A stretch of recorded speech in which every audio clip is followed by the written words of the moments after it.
Salam uşaqlar. Salam. Necəsiz? Yaxşıyıq.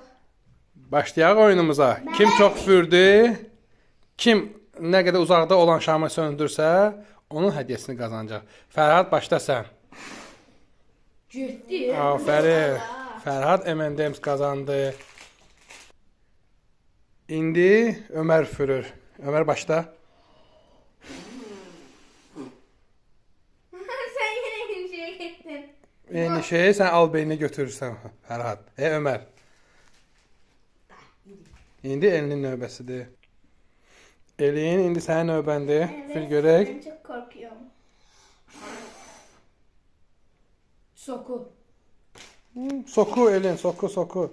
Ne? Ona görə sən də 3 dənə gətirmisən. Sən. Ama çok güzel. Sok seviyorum. Aferin. 3 dəndən artıq söndürə bilmədiniz.